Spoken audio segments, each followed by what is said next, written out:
The winter of 1831 lay heavy over Fort Union, the way Charles Larpenteur once described it in his journals, a hard, wind-gnawed world where the Missouri ran black under plates of drifting ice, and the long palisade walls creaked like old ribs in the cold.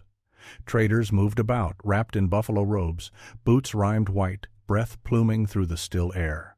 The fort smelled of frost, damp powder, tallow smoke, and horse sweat, an aroma that meant commerce on the upper Missouri, the kind that pulled men from Kentucky, Quebec, St.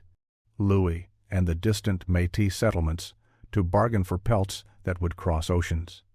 Elias Boone Hardesty stood among them, but apart. He was 28 that winter, tall in the shoulders but lean as a starving mule, his mother Métis, from the Red River country, his father a Scots-Irish trapper who had died on the Yellowstone when Elias was 10. The boy had grown half in Cree camps, half along ragged fur posts, learning early that a man's worth was measured less in speech than in what he could build, mend, track, or endure. His hair was black and long to the collar, his beard a rough chestnut, his coat patched from 4 different hides. He traded seldom, spoke little, and carried himself with the self-contained stillness of those who knew winter as a teacher, not an enemy. He had come to Fort Union only to trade packs of prime beaver, but the place felt different, that season quieter, tense, as if the cold itself was listening.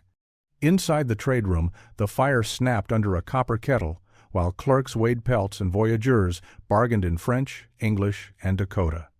Against the far wall, on a bunk near the powder casks, lay a man whom most thought already half dead, old Nathaniel Screeve, a trapper who had vanished years earlier with Jedediah Smith during the southwestern wanderings that became legend and rumor in equal measure. Few believed Screeve had even survived those deserts and canyons. Fewer still believed the tales he now muttered between bouts of fever. Elias noticed him only because the old man lifted a shaking hand as he passed. "Hardesty," Screeve rasped. "Boy of the Red River woman, come here." Elias crouched beside him. Screeve's skin was gray, his lips cracked, his breath shallow as a dying fire. But his eyes burned with something fierce, desperate, unfinished. "I ain't got long," Screeve whispered, "but I carried something for 20 years. For him." By him, everyone knew Screeve meant Smith, the lean, scripture-quoting explorer whose death at the hands of the Comanche had left a wound in the whole fur trade. Smith had crossed deserts no white men had seen, walked back alive after being mauled by a grizzly, mapped country no American government yet understood. Screeve had rode with him in that last southwest push and never spoke of it, until now. With trembling fingers, Screeve pulled from beneath his blanket a roll of vellum bound with rawhide, so stained with oil, blood, and years that it looked more like a relic than a map. Elias felt the weight of it before he even touched it. "I kept this," the old man whispered. "Smith said it weren't ours to use. Said it belonged to men long dead, Spanish men, priests, miners, conquerors. I don't know. But he said one day somebody might know how to read it." Elias hesitated. "Why me?"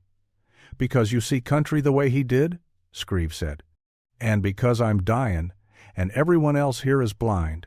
A fit of coughing racked him. When it eased, he shoved the vellum into Elias's hands with surprising strength. "Take it," he croaked. "Let the truth die with me or live with you. But don't leave it here for these fools. They think it's a child's scribble." The old man fell still, breath rattling. Elias waited, but Screeve did not wake again. Later, when the last trade bell had rung and the fort quieted, Elias unrolled the vellum beneath a dim lantern in the powder loft. The rawhide binding cracked like old bone. The surface smelled of smoke and old grease. Spanish script curled along the margins, faded nearly beyond reading. Strange symbols dotted the interior mountain shapes, drawn not as a surveyor would draw them, but as a man who had stood beneath their shadows. The clerks had laughed about the thing earlier. Some Spaniard dreamin' gold where none was. Probably a trapline joke. Ute squaw scratches mixed with papist chicken tracks. Elias saw immediately that it was not a joke. His mother had taught him Cree pictographs. His father had taught him English script. A wandering priest near Fort Garry had taught him a little Spanish. And long hours alone in the mountains had taught him landscapes, valleys, ridges, watersheds, the way the shape of a peak told its own history. This map was no child's scribble, and no settler would have known how to draw like this. Near the center, surrounded by mountains, shaded in careful strokes, lay a symbol unlike the rest. A red-inked bird with wings flared, its talons clutching a small cluster of dots. Beside it, in neat 16th-century Spanish letters, Las Minas del Halcón Rojo, the mines of the Red Hawk. Elias froze. He had heard that phrase, Red Hawk, once from a Crow elder, when he was still a boy traveling with traders near the Bighorn. A story of old Spanish men dragging chains of ore northward, robbed clean by a warrior chief called Red Hawk, who vanished into canyons where even the birds refused to fly. And once again from a Shoshone guide who swore the Spaniards mined a vein of reddish quartz that glittered like embers before the tribes drove them out. Most men called such stories horsetail nonsense. Elias had never been so sure. He leaned closer to the vellum. The peaks drawn in the upper corner, those triangular, slightly leaning shapes, he recognized them. They matched the Wind River range, exactly as Beckworth once described them when passing through Crow country. One peak like a spear point, the next like a broken tooth. And the valley below that peak slanted in the same direction as a gorge Elias had crossed 2 winters earlier while traveling with a Bannock hunter. The details were too precise for guesswork. Someone had stood in that country and drawn what they saw. Someone who lived long before any American trapper set foot there. The lantern hissed softly. Wind groaned along the fort's upper timbers.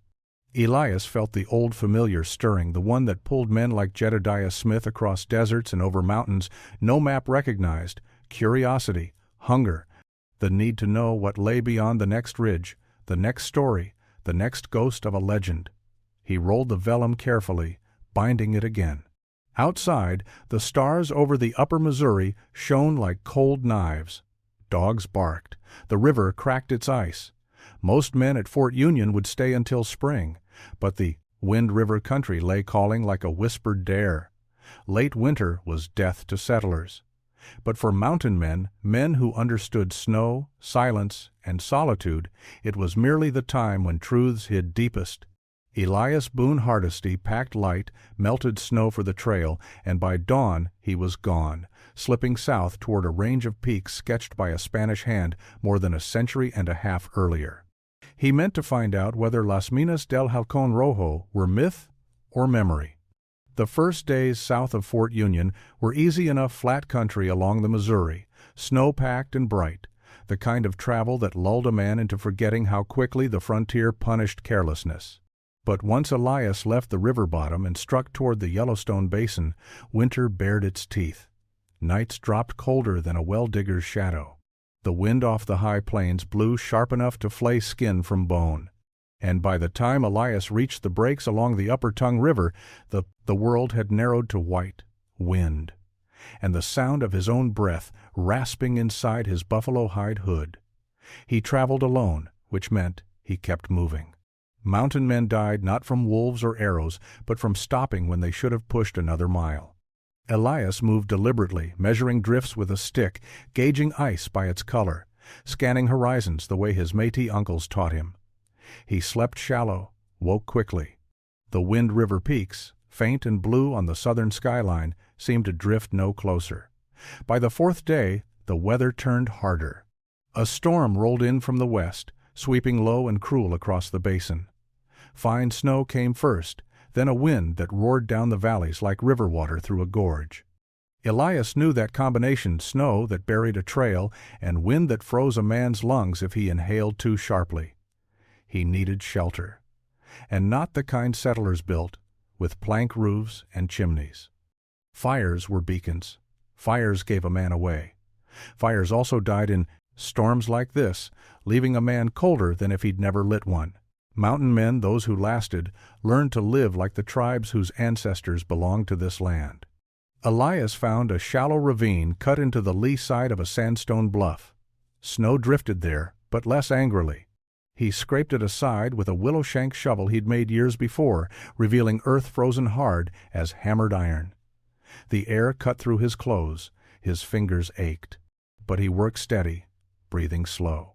First, he dug a cold trench, a long, narrow depression a few feet deep. He lined its sides with willow ribs lashed together with rawhide, forming a half-oval rib cage. From packs he pulled buffalo hides, stiffened by frost, and draped them over the willow frame. Snow piled on top would insulate the structure, the way Cree and Blackfeet lodges used compacted snow as a shield against wind. He built a small side annex by burying flat stones beneath, where he would sleep the heat bottles used by both tribes and trappers. Stones warmed by body heat alone kept the cold from leaching life through the ground. Brushed sagegrass formed the bedding. A man could lose fingers trying to cut willow in winter, but sage snapped cleanly and stayed springy beneath hides. By late afternoon, the storm had thickened into a white curtain. Elias crawled inside the shelter and sealed the entrance with a weighted hide flap. Darkness fell fast. The wind outside howled, but inside the shelter the air stayed still, muted, almost warm compared to the blizzard shrieking over the ravine. No fire, no light, just breath and patience. He worked by touch, unwrapping the vellum map again. In the cramped darkness, he traced its symbols with gloved fingers. The Spanish script curled like vines, but the indigenous markers, the mountain notches, the water curls, the ridge arrows, those he could read almost instinctively. The mapmaker had known the land well. Too well for a Spaniard traveling with soldiers, more likely a scout, or a priest who'd lived long among Ute or Pueblo guides. The vellum itself was unmistakably old. Its texture told centuries, not decades. He found a cluster of marks drawn like 3 stacked arrows. Elias knew that sign had appeared in Cree and Shoshone traditions, meaning the place where winter breathes hardest. Only a few parts of the Rockies earned such a name, the high Wind River plateaus, certain valleys in the Uintas, a few cursed canyons in southern Wyoming. Elias touched another symbol, a spiral with lines radiating outward. In Beckworth's memoir, he once described a crow tail of a canyon where the stone has fire inside but gives no warmth to man. Most trappers had laughed at that line, but Elias had seen sulfur vents before places where heat seeped from the earth, only to vanish into wind and snow before it ever touched skin. A storm groaned across the shelter roof. Snow pressed down with heavy sighs. Elias rubbed warmth into his hands and studied one final mark, a red-inked circle around a valley drawn in careful shading with a thin line of script. Aquí duerme el halcón rojo. Here sleeps the red hawk. The Ute spoke of a warrior chief who stole Spanish tools and vanished into canyons no horse could climb. The Shoshone called him a thief who carried firestone taken from white-skinned priests. The Pueblo whispered he was a ghost scout who led miners to their doom. All stories shared one truth. Red Hawk disappeared into the mountains and was never seen again. The vellum trembled slightly in Elias's hands, not from fear, but from the cold. His breath fogged the darkness. Outside, wolves yipped distantly, carried by the wind like rumors. The fort traders had mocked the map. Screeve had died clutching it. Smith had kept it secret, and now Elias understood why. This was no simple treasure map. It was a record of a journey that predated Americans, trappers, even the earliest French, wanderers. A Spanish man guided by tribes whose stories were older than ink had walked through the Wind River country and drawn what he saw. Elias tucked the vellum away, lay back on the sagegrass, and listened to the storm. By dawn he would leave the ravine and push deeper south toward a range of peaks drawn by an unknown hand in the 1700s. He had decided already he would test the map, alone. In the heart of late winter, where truth survived only in the hands of those stubborn or foolish enough to chase it, Elias Boone Hardesty had never minded being both. The storm broke on the 6th morning, leaving behind a world carved from ice and silence. Elias Boone Hardesty rose stiff from the cold trench shelter, shook frost from his buffalo coat, and stood listening to the country breathe again. Winter on the high plains never ended gently. It simply paused, as if deciding whether a man had earned another day. He cinched his pack, checked the bindings on his snowshoes, and set out toward the distant line of mountains, those same peaks the vellum map had drawn with uncanny accuracy. The Wind River Range glinted cold and sharp against a pale sky. Each day it loomed a little larger, and each day Elias found more signs that the mapmaker had known this land intimately. By mid-morning he followed the course of a frozen creek that twisted south like a silver vein. The banks were littered with old bison bones, driftwood, and antlers half buried in snow. He passed a few willows stripped clean by rabbits and tracks from a solitary bull elk that had wandered through days earlier. The land felt empty, but not dead, never dead. In winter, the mountains watched, silent and old, measuring every intruder. Elias moved efficiently, conserving breath. Settlers and greenhorns learned too late that winter travel was a game of numbers. Calories burned, feet of snow climbed, hours of sleep stolen. Mountain men survived by reducing every wasted motion. Each step Elias took was deliberate. His Métis relatives had taught him that wind itself had moods. Today, it was merely watchful. By the second afternoon, the terrain tightened. Ridges crowded closer. The creek narrowed into a canyon whose walls swallowed sunlight. Here the air changed colder, sharper. The snow took on a bluish tint, reflecting the compressed sky above. He'd heard the term in crow stories recorded by Beckworth. Blue snow valleys, places where daylight barely touched the ground all winter. A man could walk into such a gully thinking it afternoon, only to freeze like a trapped otter before nightfall. Elias tested each step with his willow staff. Under the surface, ice sometimes formed pockets, thin shells with empty voids beneath. More than one trapper had broken through and drowned in a winter creek bed. Slowly, he descended. At the bottom, the silence was complete. Snow muted every sound. His own heartbeat felt loud. Then something caught his eye. A long shadow beneath a ledge angled, unnatural. He knelt. Beneath a dusting of snow lay a horse skull, its teeth bared as though laughing. A few ribs stuck up like brittle fence posts. The metal cheekplate of a bit lay half-buried nearby, Spanish in design, with a stylized cross stamped faintly into the corroded iron. Elias touched it with gloved fingers. Cold, old, but not impossible. Spanish expeditions had wandered north farther than official histories claimed. The journals of Jedediah Smith hinted at it. Beckworth swore he'd heard Ute elders describe white-skinned miners dragging ore in chains long before American trappers appeared. Scholars back east scoffed, but the tribes remembered what mattered. Elias brushed snow off the skull. A strip of rotted leather clung to the jawbone. Wolves had likely taken the flesh, but the death itself? That was older. Decades, perhaps more. He stood and scanned the canyon. Bones lay scattered farther up, shapes half covered by drifts. Pack animals? Draft stock? Perhaps a whole file of pack horses had died here long ago. A shiver not caused by cold ran through him. The path of bones. The map had shown a line of small circles. Screeve thought they were trail markers. But Elias now understood them as something else. Warnings. A place where winter punished movement, where travelers stumbled, where animals broke legs, where entire expeditions failed. He pressed on. The canyon wound deeper, its walls slick with old ice. Blue shadows pooled like ink. Even the air felt old, ancient, untouched, heavy with mineral scent. After an hour, Elias noticed wolf tracks. 6 sets, fresh, no more than a day old. Wolves didn't linger in dead places unless hunger forced them. He knew what that meant. They were following him, or worse, circling ahead. When the canyon widened near a large fallen boulder, he stopped dead. The hairs on his neck rose.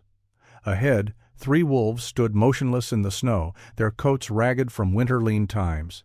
Their eyes reflected the cold light. A low growl vibrated through the stillness. Elias slowly loosened his tomahawk and reached for the sling at his belt. Firearms were useless in such close quarters. Powder misfired in deep cold, and sound echoed in canyons like war drums. But the tribes had taught him something older, something quieter. He stooped, selecting stones the size of goose eggs, smooth, heavy. A sling thrower, the kind used by old crow hunters, could break a wolf's skull at 30 paces. The lead wolf stepped forward, tail low, shoulders rolling like a stalking shadow. Elias steadied his breath. When the wolf lunged, he swung the sling in a tight arc, 1, 2, 3 loops, then released. The stone cracked through the air with a sharp whistle and struck the wolf square in the ribs. It yelped, stumbled, then fled, limping back into the blue snow gully. The others hesitated, snarled, then melted into the shadows. Elias exhaled slowly. He gathered another stone. Wolves learned quickly. They might return at dusk when hunger overcame caution. He needed higher ground before nightfall. He pressed deeper into the canyon until its walls rose like cathedral pillars. Snow gave way to patches of bare rock, and there, on a slab above head height, he saw a shape carved into the stone. A cross. Spanish style, weathered but unmistakable. And beside it, faint but visible, a feathered arrow pointing inland. Elias touched the carving. The stone was roughened by age, but the lines still held shape. This had been carved by human hands, hands carrying iron tools and wearing foreign faith. The vellum map hadn't lied. Someone had walked this canyon centuries before him. He stepped back, scanning the far wall. More symbols appeared, chisel scratches, a faint spiral, a half-erased sunburst. His pulse quickened. He was no longer following rumor. He was following a trail, one marked by men who had died trying to leave it behind. And now the only thing left to do was continue. Toward the Wind River peaks, toward the Red Hawk's secret, toward whatever waited in the deepest shadows of the old Spanish path. Elias Boone Hardesty tightened the straps on his pack, set his jaw, and walked on. By the time Elias climbed out of the blue snow canyon, the light was thinning, bleeding pale gold through a veil of winter haze. The wolves had fallen silent behind him. That was worse than their growling. Wolves grew quiet only when they abandoned a hunt or began planning a new one. Elias kept his sling close and his tomahawk closer. The land ahead rose in broken shelves toward the northern foothills of the Wind River Range. Snow lay shallower here, scoured by wind and interrupted by scattered stands of juniper. Somewhere beyond those ridges, according to the vellum map, the trail of the old Spanish party bent into a valley marked with spirals and sunbursts, marks that matched stories from Ute and Crow elders alike. Elias trudged on until his vision blurred. The cold made every breath an effort, each inhale scraping the lungs like glass. When at last he found a sheltered grove, he scraped out another cold trench shelter, not as sturdy as the first, but enough to survive the night. He had just settled inside when he heard it, a soft crunching of snow. Not wolves, soft, slow, controlled, human. Elias froze, hand on his tomahawk. The hide flap lifted, and a silhouette appeared tall, wrapped in rabbit fur leggings and a fringed buffalo cloak. A lance tipped with obsidian glimmered faintly in the dusk. A Shoshone warrior. The man studied Elias in silence, snow dusting his hair. His face bore the lines of a man who had seen many winters, yet moved with the quiet power of one still dangerous. After a long moment, he spoke in Shoshone.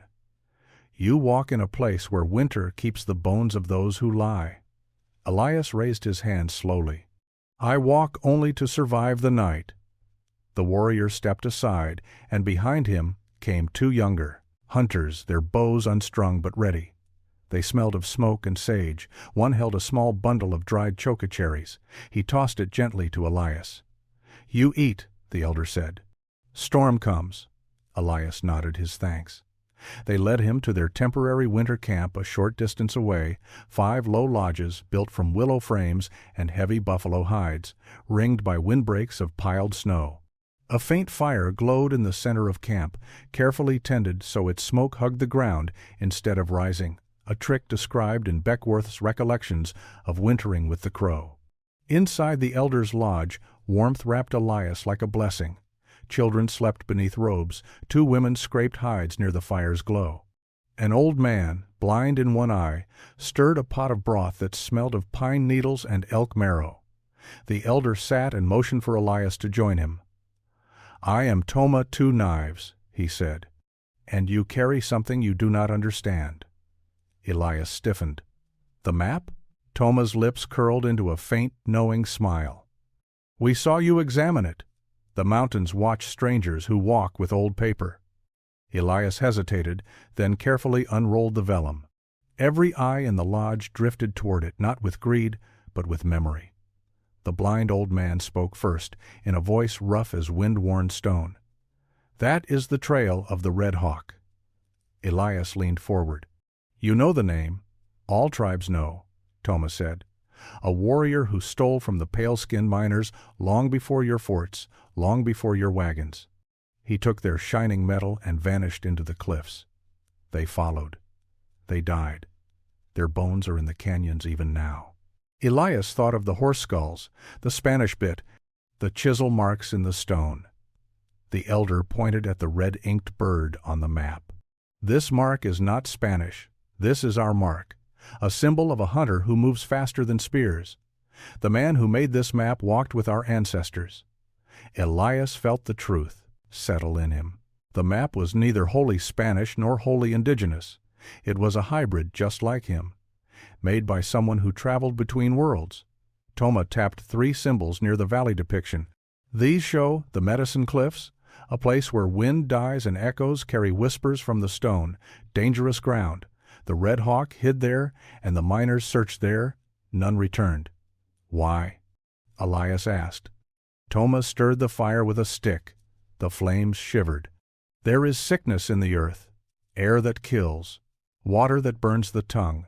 The mountains there breathe anger." He fixed Elias with a steady gaze.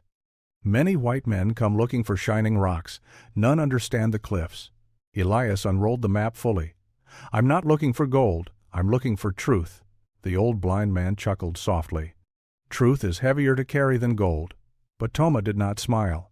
"You cannot go alone," he said. "Winter will take you. Wolves will take you. The cliffs will take you. You are one man." "I've been one man my whole life," Elias said.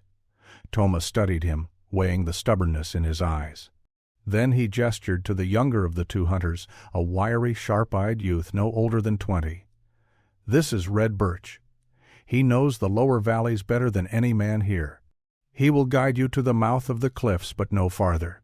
The inside belongs to ghosts." Red Birch nodded once, not in greeting, but in acceptance of duty. Elias felt a quiet relief settle into his bones. Not safety, never safety, but direction. As the storm rose outside and snow began to hiss against the lodge walls, Toma spoke again, softer than before. "One thing more, Elias Boone Hardesty.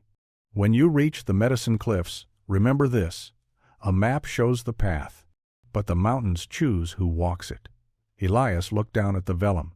The Red Hawk symbol glimmered in the firelight, as though beating its wings. Outside, the storm built its voice, rolling across the foothills like distant thunder. He had found guidance, he had found truth, and he had found warning. Tomorrow, he would walk where the Red Hawk vanished, and where the Spanish miners died. Into the canyon where even fires refused to burn. Dawn broke gray and thin over the foothills, the sky bruised with the remains of the night storm. Elias Boone Hardesty left the Shoshone winter camp alongside Red Birch, the young hunter walking ahead with the long, even stride of one born to the high country. Their breath drifted behind them in pale ribbons. Snow squeaked under their moccasins, the sound of deep cold. They climbed steadily toward the first sheer ramparts of the Wind River Range, where the ridges rose like frozen waves. The land here bore the marks of old hunger, twisted junipers clinging to stone outcrops, drifts carved into knives by the wind, ravens wheeling overhead in lazy, circling hunger. Elias had crossed many mountains, but this place felt older, heavier, as though each ridge had a memory and each shadow a name. They moved without speaking. Red Birch carried only a short bow and a hide pack. Elias followed, map tucked safely beneath his layers. Each time the wind caught his coat, he felt the vellum like a heartbeat against his ribs. By midday, they reached a narrow valley whose entrance was marked by two massive slabs of rock leaning inward, forming a natural arch. Lichen streaked the stones in rust-red patterns so vividly colored that they looked painted. Red birch stopped beneath the arch. Snowflakes speckled his braids. "This is as far as I go," he said quietly. Elias studied the rocks. "The Medicine Cliffs?" The young hunter nodded. "Past this point, the wind dies, and where wind will not go, men should not either." Elias did not dismiss the warning. Among mountain men, the Shoshone reputation for reading land was no small thing. Their scouts had guided trappers through terrain that would have swallowed other men whole. If Red Birch said the wind avoided this place, then the place was wrong. Still, Elias stepped forward. Red Birch grabbed his arm, not roughly, but with urgency. "There is sickness in the air, something from the stone itself. Fires go out, torches die, even the wolves turn back." Elias looked into the young man's eyes. There was no fear there, only knowledge. "I thank you," he said, "for bringing me this far." "You find truth," Red Birch replied softly, "or you become part of it." Then he turned and walked back down the valley without looking over his shoulder. Elias watched him until he disappeared into the folds of snow and stone. Then he crossed the threshold into the canyon. Inside the gorge, the world changed immediately. The wind vanished utterly, impossibly. The air lay still, as if held in a giant cupped hand. His breath grew louder in his ears. Even the soft crunch of snow underfoot seemed muffled, swallowed by the towering walls. The silence felt unnatural, as though the canyon were listening. Elias moved cautiously, testing each patch of ground. The snow here had a faint yellow tint, not the color of decay, but of minerals. Sulfur, maybe. Volcanic seepage. He had read enough of natural geography from traders and priests to know such places existed in the far west. Half a mile in, he struck a match to light a small torch. The flame hissed once, then died instantly, snuffed like a candle in a hurricane. But there was no wind. He tried again. The second flame flickered weakly, then stretched sideways in an invisible current and vanished. Elias crouched low, sniffing the air. A faint tang burned his nostrils like rotten eggs mixed with cold stone. Gas seep, bad air. The curse of the Medicine Cliffs wasn't supernatural. It was geological, a hazard the Spanish could never have understood. Elias wrapped a strip of oiled hide over his mouth and nose, then pressed onward, relying on memory and instinct. He could feel the canyon narrowing, guiding him like a funnel. After another 100 yards, he found the first sign of the old miners. A rusted pickaxe, its wooden handle rotted away centuries before. The iron head lay half buried in frost, pitted but unmistakable. He knelt to lift it. The metal crumbled slightly at the edges. Spaniards had brought tools like this north during their futile search for precious metals, but to find one here, it meant they had come far deeper into the Rockies than historians claimed. Elias set the pickaxe down gently and moved on. He passed more remnants, a broken buckle, the green patina of an old copper bowl, the faint outline of a boot sole frozen to the stone. These were not scattered randomly. They formed a trail of slow disaster, objects dropped or abandoned as the miners struggled through the canyon. Soon the ground changed again. The snow thinned to reveal reddish stone, streaked with quartz veins that glittered faintly in the dim light. Elias brushed dust from one exposed seam. It sparkled with a muted fire reddish gold, the color of ember glow, the ore, the same color as the pigment in the red hawk symbol. This was no myth. He followed the vein until it led him to a collapsed rock face. A massive boulder blocked what had once been a shaft entrance. The chisel marks on its edges told the story. Spaniards had cut into the mountain here, chasing the red-veined quartz, then the earth had swallowed them. A chill slithered through Elias's gut. He circled the debris and found a skeletal hand protruding from beneath a slab. Rusted chain links still cuffed the wrist. Forced labor. Just like the old stories whispered, he let out a long breath. Truth. Ugly, heavy, real. Elias knelt, touched the cold bones, and bowed his head. No man deserved such an end. He stood and scanned the canyon. More symbols carved into the cliffs, sunbursts, spirals, tally marks confirming both Spanish and indigenous presence. This was a crossroads of memory and death. He reached for his canteen. The air felt tighter now, staler. His lungs ached with each breath. Time was short. He chipped free a fist-sized piece of the red-veined quartz, wrapped it in hide, and slipped it into his pack. Proof. A faint rumble vibrated through the stone beneath his boots. At first he thought it distant thunder. But then pebbles rattled down the canyon wall. A low groan rolled through the cliffs, deep as the belly of the mountain. A seismic tremor, small but dangerous in a place already broken. Elias stepped back. Another rumble. Cracks spidered across the collapsed shaft. Snow sifted down like falling ash. The canyon was shifting. He turned to run. But before he reached the archway where the gorge widened, a new sound tore through the silence, a crack like a gunshot as a boulder sheared loose above him. The stone slammed into the passage behind him, sealing the way he'd come. He was trapped, inside the canyon where fire died, inside the mountains that killed the Spanish and swallowed the Red Hawk whole. And now the cliffs had chosen to close behind him.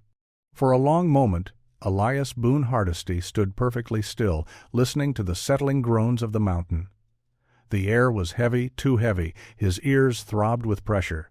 The canyon behind him was sealed by a freshly fallen slab the size of a freight wagon, its edges still shedding pebbles.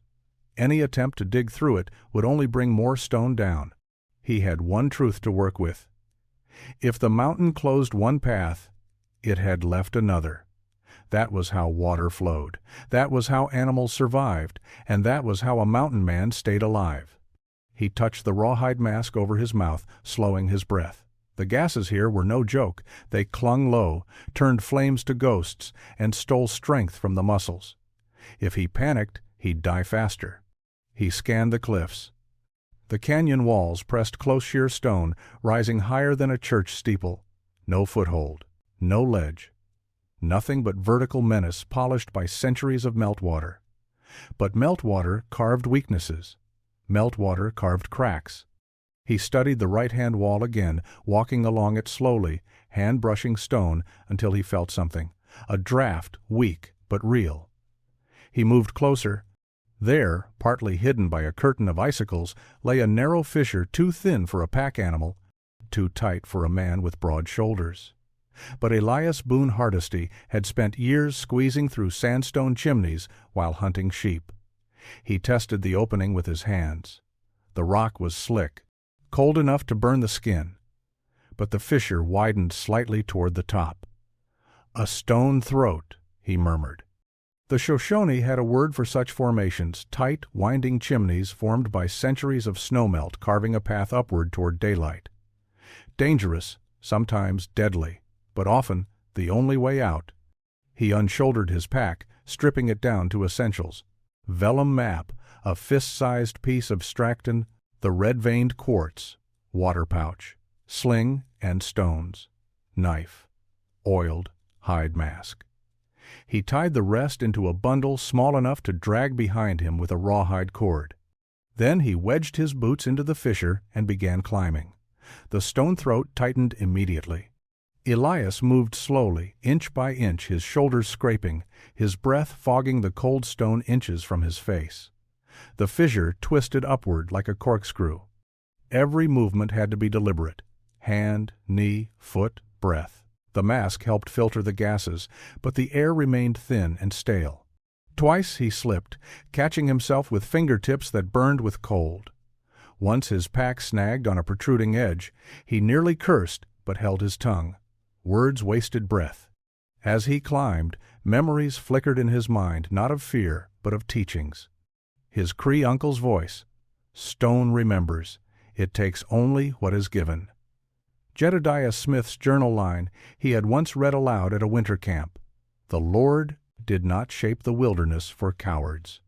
And Beckworth's boast. If a man can fit his head, the rest can follow. Elias smiled faintly at that last one and pressed upward. The fissure narrowed again.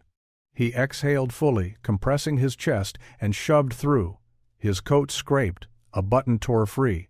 Light flickered above dim, bluish, but daylight nonetheless. Halfway there. A tremor shuddered through the stone. Dust rained down. Elias flattened himself against the fissure wall until the vibration faded. "Easy, old mountain," he whispered. "I'm leaving." He continued climbing, and at last the fissure widened into a small cavity just big enough to crouch in. Above him, an opening the size of a rifle barrel glowed faintly. He poked his head through. Wind, blessed, clean, cold wind brushed his face. He had reached a side-venting crevice on the canyon's upper slope.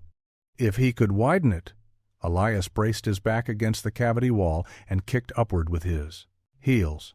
Once, twice. The stone cracked at the edge. He kicked again. A chunk the size of his fist broke free, then another. Snow spilled inside, trickling down his collar. Minutes later, he had widened the gap enough to pull himself through. He emerged onto a steep talus slope littered with rock shards. The air hit him like a baptism, sharp, cold, wonderful. He pulled the hide mask free and breathed deep until his lungs no longer burned. The canyon lay far below, a silent, deadly ribbon. Steam from unseen vents curled like ghost breath across its floor. No wonder the Spanish died there. No wonder the Red Hawk vanished. That place devoured the careless. Elias picked his way down the slope toward safer ground, boots slipping on loose shale. Halfway down, he froze. Wolves. 4 of them. The same pack from earlier. They emerged from behind boulders, gaunt and determined. Hunger had pushed them this far up the slope, dangerous behavior for any pack. Elias slowly reached for his sling. The wolves fanned out, forming a crescent. The alpha's ears flattened, its breath puffed in cold white bursts. Elias chose a stone with the weight of judgment and slipped it into the sling pouch. The wolf lunged. The sling swung 1 tight arc, 2 he released. The stone struck the wolf's jaw with a dull, brutal crack. It tumbled sideways, yelping, scrambling away. Another lunged from the right. Elias pivoted, grabbed a fist-sized rock, and hurled it with all his strength. It struck the creature's ribs. The wolf skidded, snarled, then retreated. The pack hesitated. Elias reached down, grabbed the body of the fallen alpha, still alive but dazed, and lifted it with both hands, shouting a raw, primal roar that echoed off the cliffs. The remaining wolves backed away, confused by the unexpected dominance. The mountains taught hierarchy, not fairness. After a long standstill, the pack withdrew into the rocks, disappearing like gray smoke. Elias waited until the last shadow faded. Then he collapsed to one knee, breathing hard, sweat freezing on his brow. Not triumph, not fear, just survival. He retrieved his scattered gear and pressed on. By sunset, he reached a protected hollow beneath a leaning pine. He built another no-fire shelter, melting snow slowly between cupped hands. Only when he lay down did he realize he was still clutching the hide bundle containing the red-veined quartz. Proof that the Red Hawk's mines existed. Proof that the Spanish had found them and died for it. Proof that legends, under frost and stone, sometimes held truth. Elias Boone Hardesty stared up at the strip of icy sky visible through pine branches and whispered, "One more ridge, one more day."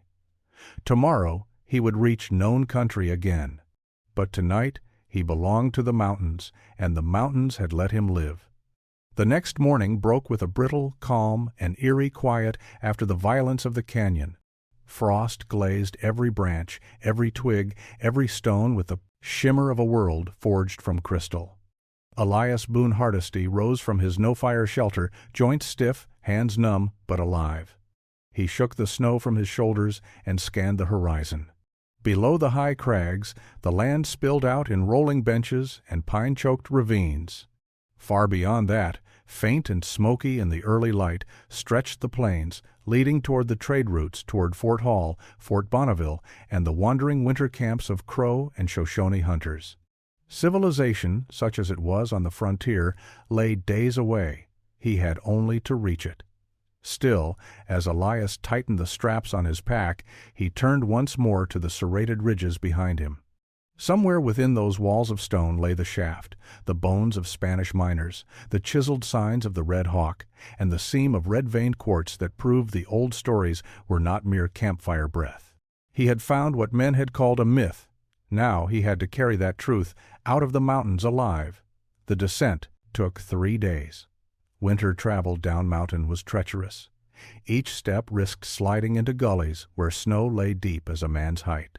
Elias moved with the caution of a long trapper testing cornices with his staff, crossing frozen creeks at an angle so thin ice would crack under warning, not collapse underfoot.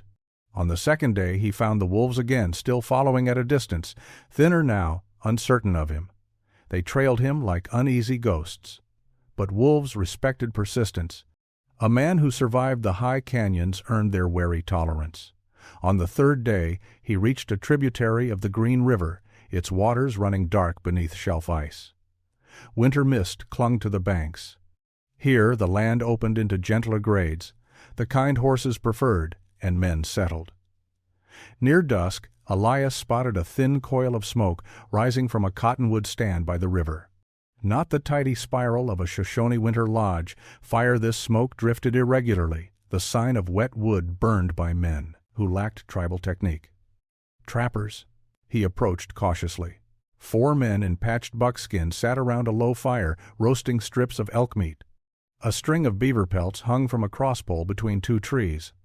Their rifles rested within easy reach. These were no greenhorns. These were mountain men who'd survived long enough to look half wild and wholly dangerous. One of them, broad-shouldered, with French braids and a scar crossing his cheek, stood when Elias stepped into view. "Ho there," he called. "You look like you've been chewed up and spat out by the Wind River itself." "Not far wrong," Elias replied. They shared food and fire, and soon Elias found himself surrounded by the comfortable gruffness of trappers swapping lies. They introduced themselves as a mixed party, 2 Iroquois free trappers, a French-Canadian named Baptiste, and a wiry Tennessee man called Sanderson. When they asked where Elias came from, he chose his words with care.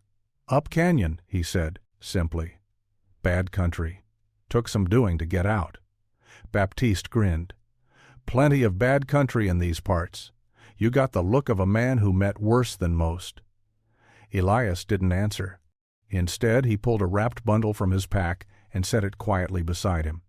He didn't open it, not yet, but Baptiste noticed the care with which he handled it. Sanderson's eyes narrowed. "That something worth trading?" Elias shook his head. "Not for traps, not for furs, not for anything you got." They let it rest there, but the air shifted. Whatever Elias carried wasn't ordinary.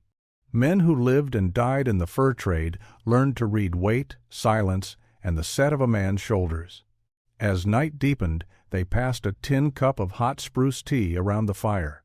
The wolves howled somewhere upriver, their voices riding the cold wind like warnings. Sanderson poked the fire with a stick. "Winter's talk around these parts about Spanish gold, old mines, lost valleys. That what you been poking around in?" Elias met his eyes, not hostile, not defensive, but with a flat stillness. "I found truth," he said, "but truth ain't always gold." None of the men pressed him after that. Mountain men knew when to leave a story alone. 2 days later, Elias parted from the trappers and followed the Green River south, making good time, until at last he reached the outskirts of Fort Hall, a winter-worn cluster of log buildings, ox yards, and smoke-stained chimneys. The fort smelled of boiled hides, horse sweat, pipe smoke, and old grease civilization in its raw frontier form. Inside the trade room, Elias set his pack on the counter. A clerk with ink-stained fingers and wire spectacles glanced over politely. "Furs to trade?" "No," Elias said. "Something else." He unwrapped the hide bundle. The clerk's eyebrows rose as the piece of red-veined quartz caught the lamplight. The metal flecks glittered a strange color, half gold, half copper, wholly unlike any ore commonly trapped or traded along the frontier. "Where in God's name did you get this?" the clerk whispered. Elias didn't answer immediately. Instead, he looked around the room, the crowded shelves of powder horns, traps, kettles, flints, and blankets. The noise of men bargaining, the rough laughter, the casual greed. No, this place wasn't fit for the truth. But he needed someone who would write it down. "Make a note," Elias said quietly. "One line in your ledger." The clerk dipped his quill. Elias spoke slowly. "A stone taken from a canyon west of the Wind River peaks. Spanish marks nearby. Old, maybe 200 years.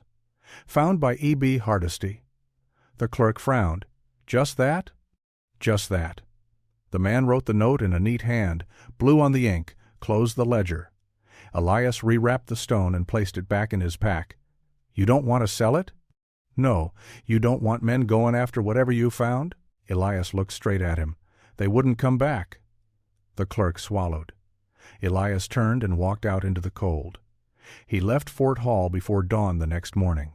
No one saw which direction he went, north, south, east, or deeper west into the folded spine of the mountains. Some men said he joined a Crow band for a season. Others swore he trapped alone in the high country. Still others claimed he died in a snowslide. But every time winter quieted the land, when camps grew still and men told stories around the fire, someone would mention the ledger note, the stone, the canyon where fire died, the map carried by a man who never sought gold. The truth stayed small, just as Elias intended, just a whisper, just a legend. And somewhere in the mountains, the Red Hawk's Valley slept on, keeping its dead and its secrets beneath stone and snow. Elias Boone Hardesty had walked into a myth and walked back out alive. That was enough to make him a legend.